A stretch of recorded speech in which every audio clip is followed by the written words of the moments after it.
Bien, bonjour. Hier, écoutant une chaîne de télé, je ne saurais plus vous dire à laquelle. De toute façon, comme elles disent toutes à peu près la même chose, c'est pas très important. Un journaliste a dit, d'après les sondages, et on s'en étonne, il semblerait qu'au deuxième tour de la présidentielle, nous devrions avoir Macron contre Marine Le Pen. Alors, je passe sur la question des sondages, qui sont à mon avis une plaie de la vie publique pas possible. Il m'arrive de penser que la meilleure chose à faire serait d'interdire les sondages politiques, mais il ne faut pas rêver. Il reste que c'est un instrument d'oppression, c'est un instrument de manipulation, mais laissons ça de côté. Donc d'après les sondages, nous devrions avoir au deuxième tour Macron contre Marine Le Pen. Je dois dire que ça correspond à ce que je pense. Pourquoi ? Parce que la présidentielle n'est pas une élection démocratique. C'est une manipulation et nous ne sommes pas, en tant que citoyens, appelés à choisir quelqu'un. Non, nous sommes appelés à éliminer un certain nombre de gens et à officialiser par notre vote la personne qui a été choisie par, disons, les dirigeants. Voilà. Il est illusoire de penser que cette élection peut être organisée différemment. Elle est faite au mieux pour éliminer des gens. Voilà. C'est ce que j'ai appelé un jour de folie le théorème Bellon. Le théorème Bellon, c'est dans toute élection, il y a un élu.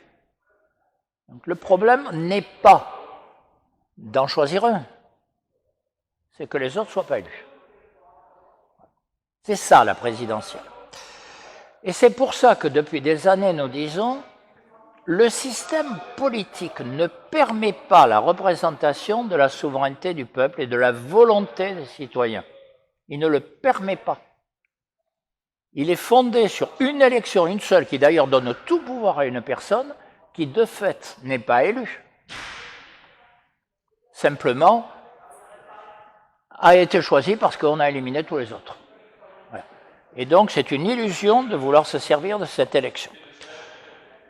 Alors quand on dit constituante, nous avons fondé l'association pour une constituante il y a 13-14 ans, lors du traité de Lisbonne, qui a été une manière de bafouer la volonté populaire exprimée par le non au traité constitutionnel européen. Eh bien, on a dit non, et il y a eu le traité quand même. Voilà. Et donc, nous avons dit, il est illusoire de penser que, telles que sont les institutions, on peut faire passer la volonté du peuple. Non, il faut trouver un autre système. Ça s'appelle historiquement une constituante. Dans l'histoire de France, il y en a eu 6, ça ferait une 7e. Bon, c'est pas quelque chose de tout à fait exceptionnel. Alors, je ne dis pas qu'elles ont toutes été merveilleuses, mais ceci est un autre débat. La question a été posée déjà de nombreuses fois. Voilà. Par parenthèse, elle est posée aussi dans d'autres pays. Le Chili, par exemple, en ce moment. Bon. Et tout le monde considère que le fait qu'ils aient obtenu la constituante est une victoire. Alors, on pourrait peut-être penser que chez nous, ça serait une avancée aussi. Voilà.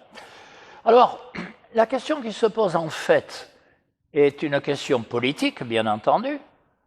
Comment on organise les institutions, comment on choisit les représentants, comment on les contrôle, est-ce qu'il y a un mandat impératif, enfin toutes ces questions qui courent en ce moment, et dont il faut parler, bien entendu. Mais d'abord, qu'est-ce que le peuple ? Il y a tout un discours et toute une idéologie en ce moment pour nous expliquer que le peuple, ça n'existe pas. Ça, c'est le discours de gens comme Rosan Vallon, qui est là pour déconsidérer la démocratie. Ou alors le peuple, c'est vilain, c'est pas beau, ça pense mal, ça comprend rien, c'est idiot. Et donc, d'où le développement de tout ce discours sur les experts. Les experts qui sont censés remplacer la volonté des citoyens. Alors qu'ils peuvent aider, bien sûr, mais ils ne doivent pas le remplacer.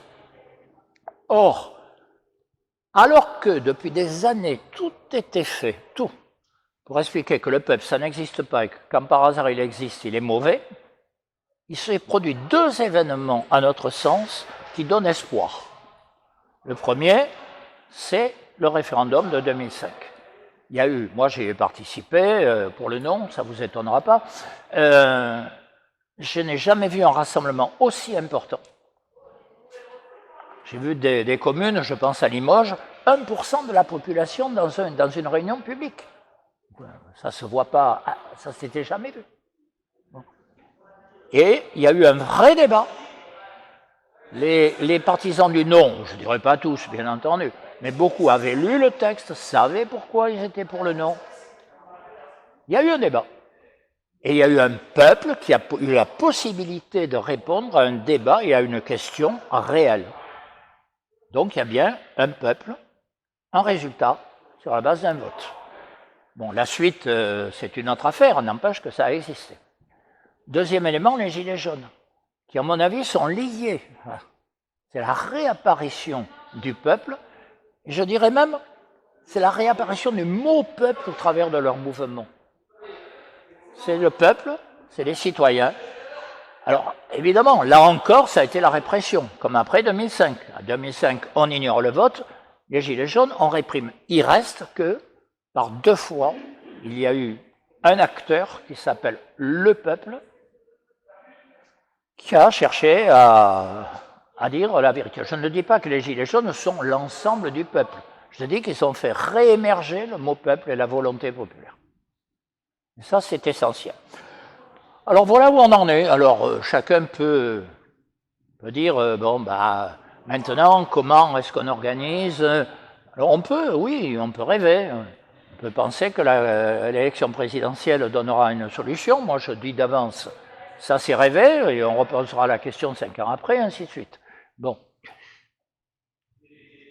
Si on veut reconstituer la volonté des citoyens et la souveraineté du peuple, qui est d'ailleurs inscrite dans notre Constitution, soit dit en passant, il faut donner la parole à ce corps politique. Il faut reconstituer le corps politique qui s'appelle le peuple, qui est en théorie, article 3 de la Constitution, souverain.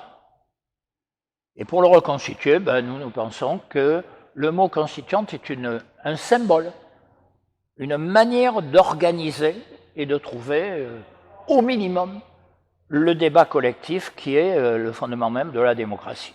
Alors voilà un peu sur quelle base nous avons travaillé jusqu'alors. Je ne vous étonnerai pas en vous disant que nous ne souhaitons pas que les institutions soient constituées au niveau le plus central. Nous pensons que la Constitution doit émerger des communes, de l'aspect le plus proche des citoyens, de telle manière que ce soit une expression réellement des citoyens dans leur vie quotidienne, dans leurs rapports sociaux.